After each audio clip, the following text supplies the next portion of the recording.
So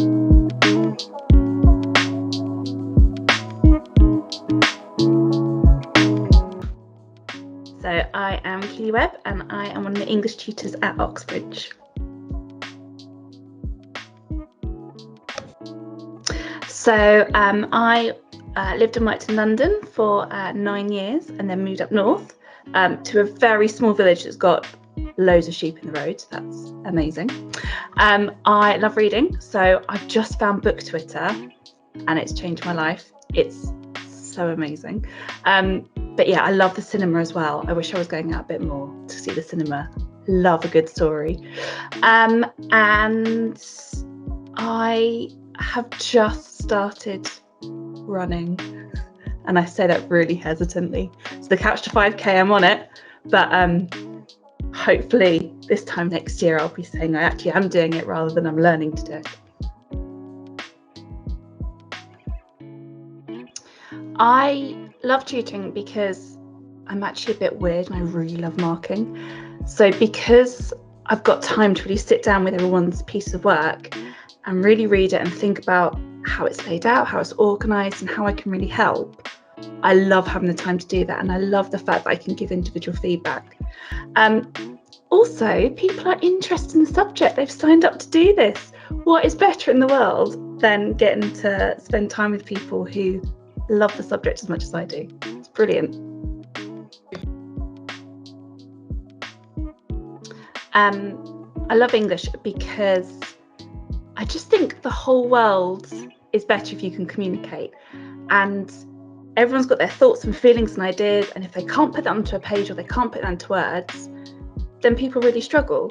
So if you can help someone express themselves, that's amazing.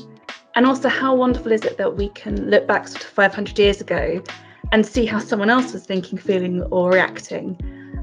And I just think being able to sort of compare that and realise that people were suffering the same things 500 years ago as they are today is absolutely incredible. I also love a good story. You might have gathered this so far, but I love stories. I think they're the best things in the world. They're so good to just switch off your mind and learn about something else or someone else, or go into a complete fantasy world where nothing really matters that's in your head at the moment. You just get swept away. It is amazing. It's the best subject.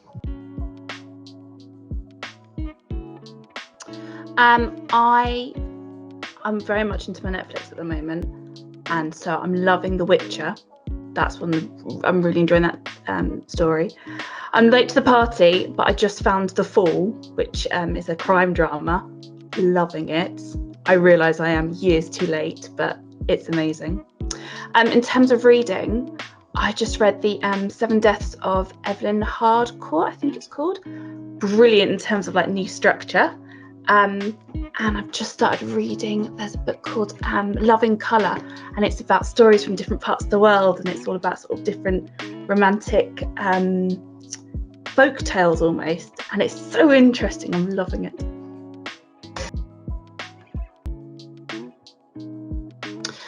So the key there, I think, is your vocabulary. I remember teaching a very high ability year 12 class, and we did a vocabulary test, and those that got 90% or more were also the students that got a level 9 in their GCSEs for language.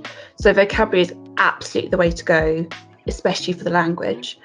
And just reading it and knowing the texts and actually talking to it. So I know that there's a limit as to how much you can do that online, but there's lots of people on the internet. Go on there and share your ideas about any text that you're reading. There will be loads of people that respond, and you can really have that give and take. So talking about the text, vocabulary.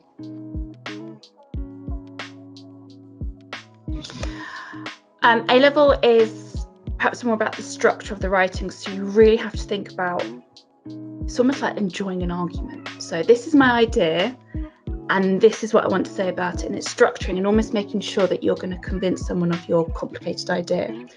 So it's still important to have lots of reading and that depth of knowledge of the text, but you get so many more marks for how you put it on the page that actually that really does need to become the focus.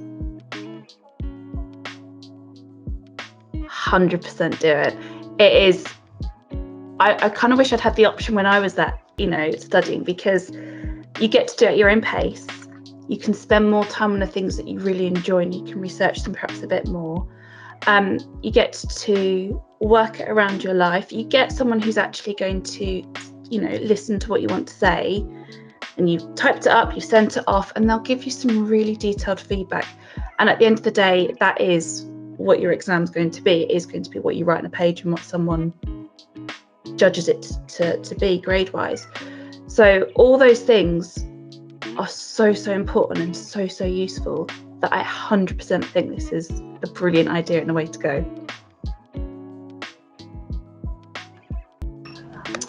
I'm always very conscious about how long people spend on the screen, so very much, if you've got a printer, print stuff out. I know that I try and limit it slightly for the environment, but you also don't want to be staring at a computer all day. So if you've got like a notebook, it might be that you're looking at the computer and then making notes about it, but try not to do everything on the computer. You may also hear a cat meowing in the background. Perhaps try and make sure that you're either A, patient, or B, that they are outside rather than meowing continuously. And just, I think, as I said before, just make the most of the fact that you are working online. So the fact that you do try and talk to people online, and you do actually try and make the most of that community. All I can hear is this cat. Sorry. No, that's fine. It's funny because we alluded to that the cats might interrupt your last question, and so one cat us 0. So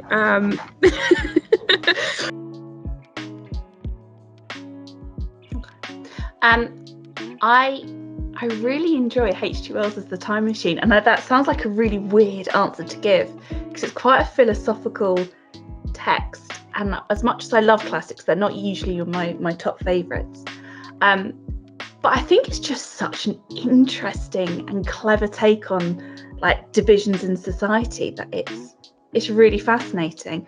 Oh, and my other favourite is Fahrenheit 451. I think I'm very into my dystopian literature at the moment, but again, it's that question of if we allow things to become too surface level and we don't really think about things in detail, what a dangerous world it might be. So the love of knowledge and the love of learning and the love of questioning really comes into that book, and I love it. I think it's such an important one to read.